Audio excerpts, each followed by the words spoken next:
Hello everyone, welcome back to Mad Educators, which provides you education free of cost.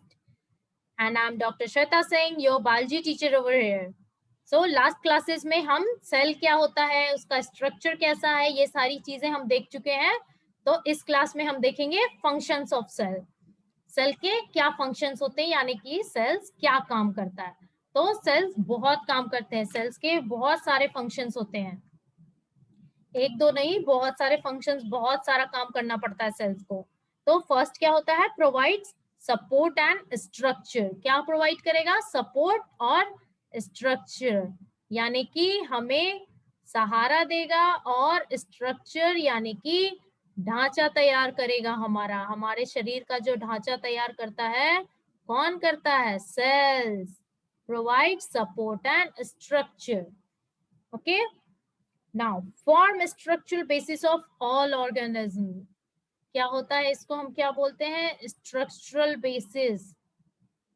यानी कि structural क्यों बोल रहे हैं, क्योंकि जो ढांचा है वो यही तैयार कर रहा है, इसीलिए स्ट्रक्चरल. स्ट्रक्चरल का मतलब ही हुआ यहाँ स्ट्रक्चर यानी कि आकार. चलो, अब मेन कंपोनेंट्स क्या क्या होंगे. Cell wall and cell membrane are main components which help to provide support and structure to organism. Cell wall और cell membrane हम लोग लास्ट क्लासेस में देख चुके हैं कि cell wall और cell membrane कैसे हेल्प करते हैं. तो cell wall और cell membrane ही मेन यहाँ पे ऑर्गेनल्स होते हैं जो हमको हेल्प कर रहे हैं, यहाँ प्लांट्स को हेल्प कर रहे हैं, सपोर्ट भी दे रहे हैं और स्ट्रक्चर भी प्रोवाइड कर रहे हैं. तो सबसे इंपॉर्टेंट कंपोनेंट हो गया cell wall and cell membrane. Xylem present in vascular plants is made up of cells that provide structural support to plants. अब xylem जो प्रेजेंट होता है ना प्लांट्स में, वैस्कुलर प्लांट्स में, वो ऐसे सेल्स से बना हुआ होता है, उन्हीं सेल्स से बना हुआ होता है जो कि वैस्कुलर प्लांट्स को सपोर्ट प्रोवाइड करते हैं. ठीक है, वैस्कुलर प्लांट्स को कौन सपोर्ट दे रहा है, जाइलम. वैस्कुलर प्लांट्स में सपोर्ट कहां से आया, जाइलम से. ओके. तो इस तरीके से सेल्स हमारे स्ट्रक्चर और फंक्शन दोनों में हेल्प करता है, इसीलिए तो सेल को स्ट्रक्चरल और फंक्शनल यूनिट ऑफ लाइफ कहा जाता है ना. ठीक है. Now second point will be facilitates growth mitosis. यानी कि जो ग्रोथ होता है ना, माइटोसिस से होता है ग्रोथ. माइटोसिस, माइटोसिस के प्रोसेस से ग्रोथ होता है प्लांट्स का. ग्रोथ माइटोसिस को ये प्रोवोक करता है, स्टार्ट करता है, जिसकी वजह से प्लांट्स ग्रो करते हैं. Parent cell divides into daughter cell. क्या होता है यहाँ पे, जो एक पेरेंट सेल होता है वो डिवाइड करके किसमें कन्वर्ट हो जाता है, डॉटर सेल में. अभी हम इसका रिप्रोडक्शन पार्ट देखेंगे ना, कैसे ये रिप्रोडक्शन में हेल्प करता है, उसमें मैं डायग्राम्स बना के आपको दिखाऊंगी. ठीक है. तो पेरेंट सेल डॉटर सेल्स में कन्वर्ट होता है. Cells multiply, obviously cell division है तो सेल्स मल्टीप्लाई करेंगे ही, यानी कि सेल्स का नंबर इंक्रीज होगा, ये सेल्स बढ़ते ही जाएंगे नंबर में, यानी कि 2 गुना 4 गुना ऐसे होता चला जाएगा. Facilitates growth in organism. Obviously cell division हो रहा है तो ग्रोथ को तो फैसिलिटेट करेगा ही, ग्रोथ को बढ़ा रहा है. ओके. फैसिलिटेट ग्रोथ यानी कि ग्रो करने में प्लांट को हेल्प करता है, कैसे, सेल डिवीजन से. प्लांट्स के ग्रोथ को कौन बढ़ा रहा है, सेल्स. सेल्स की वजह से ही ग्रोथ हो रहा है और प्लांट्स न्यू न्यू फॉर्म्स में बन रहे हैं. चलिए, अब थर्ड पॉइंट होगा हमारा allow transport. Allow transport. Transport का मतलब क्या होता है, एक जगह से दूसरे जगह जाना, ले जाना, कोई भी सामान, इंसान, कुछ भी. ट्रांसपोर्ट का मतलब ही हुआ एक जगह से दूसरे जगह शिफ्ट करना. ठीक है. तो ट्रांसपोर्टेशन में हेल्प करता है, यानी कि किसी भी चीज को एक जगह से दूसरे जगह ले जाने में हेल्प कर रहा है कौन, cells. Various nutrients are transported to carry out functions. अब हमें कोई भी फंक्शंस करने के लिए क्या चाहिए, न्यूट्रिएंट्स. न्यूट्रिएंट्स चाहिए ना. बिना न्यूट्रिएंट्स के हम फंक्शन कर पाएंगे? कुछ नहीं कर पाएंगे। क्यों? क्योंकि जब हमारे पास न्यूट्रिएंट्स नहीं होंगे, न्यूट्रिएंट्स कहाँ से मिलता है हमें? फूड से। हम जो खाना खाते हैं उसी से हमें न्यूट्रिएंट्स मिलता है। कार्बोहाइड्रेट, प्रोटीन, ये सारे हमारे न्यूट्रिएंट्स हैं। तो प्लांट्स को भी न्यूट्रिएंट्स की, फूड की, एनर्जी की जरूरत है अपने सारे काम करने के लिए, अपने प्रोसेस ऑफ फोटोसिंथेसिस के लिए, बॉडी पार्ट्स मूवमेंट के लिए, हर एक चीज के लिए न्यूट्रिएंट्स की, फूड की जरूरत है। तो वो उन न्यूट्रिएंट्स को कौन पहुंचाता है? सेल्स। सेल्स जो है ट्रांसपोर्टेशन में न्यूट्रिएंट्स को पहुंचाने में हेल्प करते हैं। Waste is eliminated. अब क्या होता है? जो वेस्ट प्रोडक्ट होता है वो बाहर निकालता है। Waste is eliminated. Waste products को हम यहाँ से बाहर निकालते हैं। कैसे? सेल्स कैसे निकालता है? यहाँ पे 2 प्रोसेसेस होंगे। क्या करेगा? 2 प्रोसेस इन्वॉल्व होगा। 2 processes are involve here. One is active transport and other is passive transport. Active and second one is passive. Okay, through active transport and passive transport, दो तरीके के ट्रांसपोर्ट का इस्तेमाल यहाँ पे होता है। 2 प्रोसेसेस होते हैं, active transport and passive transport. तो क्या होता है एक्टिव ट्रांसपोर्ट में? क्या होगा कि जो लार्ज मॉलिक्यूल्स हैं, यहाँ पे जो लार्ज मॉलिक्यूल्स होंगे ना, वो एक्टिव ट्रांसपोर्ट के थ्रू ट्रांसपोर्ट होंगे। ठीक है, प्रोसेस कौन सा होगा? Active transportation. और पैसिव ट्रांसपोर्टेशन में क्या होगा? Small molecules. स्मॉल मॉलिक्यूल्स जैसे कि हमारा ऑक्सीजन हो गया, कार्बन डाइऑक्साइड हो गया, ये सारे हमारे स्मॉल मॉलिक्यूल्स है ना। तो इनको कौन ट्रांसपोर्ट, कैसे ट्रांसपोर्ट करेंगे? पैसिव ट्रांसपोर्ट के थ्रू। Oxygen, O2, CO2 that is our carbon dioxide, ये सारे पैसिव ट्रांसपोर्ट से ट्रांसफर हो रहे हैं। Large molecules diffuse across cell membrane through active transport and small molecules through passive transport. Now, it requires a lot of energy to transport the substances. Obviously, कोई भी substance या कोई भी transport करने के लिए, किसी भी काम के लिए हमें किस चीज की जरूरत है? एनर्जी। एनर्जी की जरूरत है ना। और वो एनर्जी हमें कौन प्रोवाइड करा रहा है? सेल्स। सेल्स हमारी हेल्प कर रहे हैं हमें एनर्जी प्रोवाइड कराने में। ठीक है, तो हमारा नेक्स्ट पॉइंट ही होगा energy. Okay, energy. Cells is providing us energy.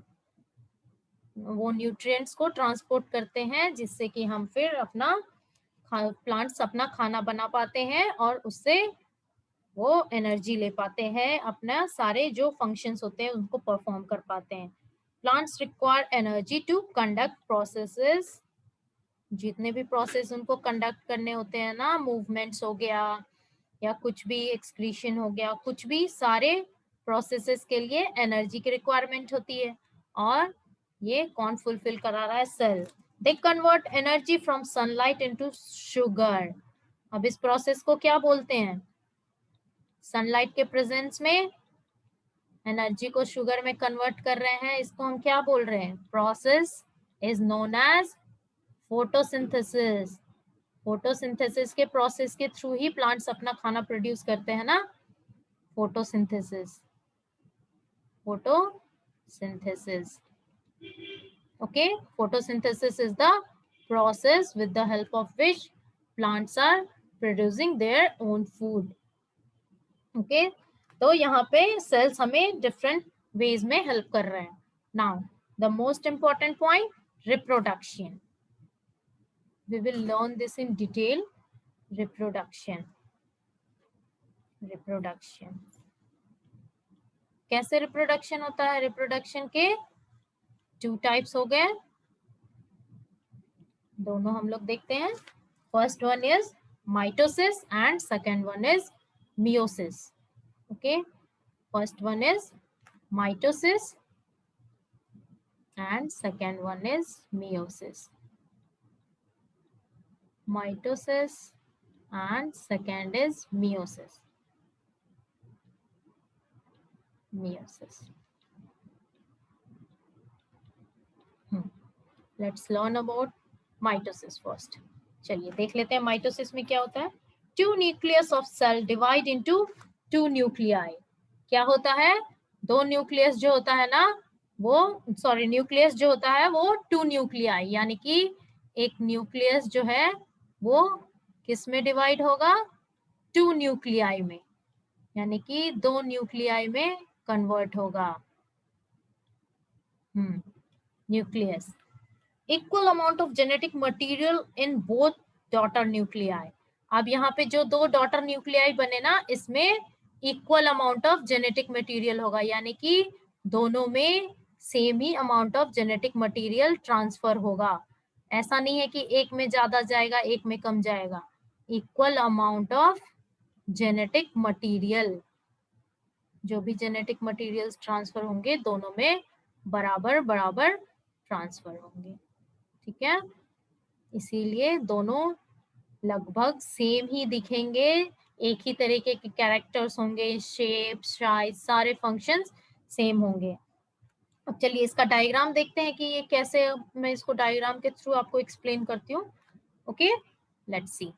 तो मान लो कि ये एक आपका न्यूक्लियस है, ठीक है।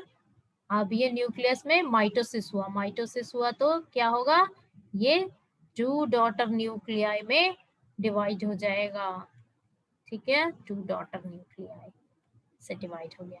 ये हो गया आपका parent nucleus and these two are daughter nuclei, daughter nuclei. Okay, parent and daughter. यहाँ पे हमने देखा कि एक न्यूक्लियस दो न्यूक्लियाई में डिवाइड हो रहा है और इसके कैरेक्टर्स वगैरह सारे सेम होंगे। क्यों, क्योंकि equal amount of genetic material दोनों में ट्रांसफर हुआ है तो दोनों सिमिलर होगा। नाउ अब इसमें क्या होता है, मियोसिस में single cell divides twice to form four daughter cell. क्या होगा, सिंगल सेल जो है वो डिवाइड करेगा, single cell divides, single cell divides to form four daughter cell. अब आप देख रहे हो ना, यहाँ पे एक डॉटर सेल, यहाँ पे दो डॉटर सेल्स थे, अब फोर डॉटर सेल्स प्रेजेंट हो रहे हैं यहाँ पे। पहले चलिए देख लिया था हमने कि यहाँ पे दो डॉटर न्यूक्लियाई प्रेजेंट हो रहे हैं, बट यहाँ पे फोर डॉटर न्यूक्लियाई बनेंगे। ठीक है, कितने बनेंगे, फोर डॉटर न्यूक्लियाई। दो प्रेजेंट हो गए माइटोसिस में, बट फोर प्रेजेंट होंगे मियोसिस में। तो ये यहाँ पे डिफरेंस है इनमें दोनों में, माइटोसिस और मियोसिस में। चलिए इसको डायग्राम से समझ लेते हैं, क्लियर हो जाएगा ना। ये एक, मान लो अगर ये एक न्यूक्लियस है, ठीक है, अब ये डिवाइड करेगा, ये इसने डिवाइड करना शुरू किया, डिवीजन शुरू हो गया है, अब ये डिवाइड हो रहा है, ये अभी डिवाइड हो रहा है, अभी पूरा डिवाइड हुआ नहीं है। फिर ये मान लो कि ये डिवाइड होके बन गया टू डॉटर न्यूक्लियाई। ठीक है, एक बार तो डिवीजन हो गया, माइटोसिस यहाँ तक आ गया। अब चलो, अब फिर से क्या होता है कि ये जो डॉटर न्यूक्लियाई है ना, वो again that will divide into two nuclei. इसने दो को जन्म दिया, फिर इसने भी दो को जन्म दिया। Okay, so total how much daughter nuclei, four. ये चारों हमारे डॉटर न्यूक्लियाई हो गए। Okay, these all are our daughter nuclei। ठीक है, ये हमारा पेरेंट न्यूक्लियस है और बाकी सारे daughter nuclei. This is our parent nucleus and these all are our daughter nuclei। Okay, so every point is clear। Now let's move on to diagram। We will see few diagrams, देखते हैं जिनसे कि समझ में आएगा। चलो ये देखो, ये डायग्राम था सेल का, हमने देखा है सारे स्ट्रक्चर्स हमने कर लिए हैं, microtubules, mitochondrion, vesicles, cytosols, endoplasmic reticulum. Two types के थे, rough and smooth, rough endoplasmic reticulum, smooth endoplasmic reticulum. Plasma membrane, ये फ्लैजेलम। फ्लैजेलम क्या होता है, फ्लैजेलम मोटाइल स्ट्रक्चर, यानी कि जो मूवमेंट में हेल्प करता है, जिसकी वजह से मूवमेंट होता है। Lysosome, Golgi complex, chromatin, nucleus, ये है हमारा, देखो न्यूक्लियस। न्यूक्लियस के अंदर क्या क्या होता है? Chromatin, nuclear envelope, nuclear core, nucleolus. Okay, so in our next classes we will cover up the new topics. So today we have covered all the functions of cells: provide support and structure, facilitates growth, mitosis, allows transport, reproduction, energy. We completed all these. Okay, thank you so much.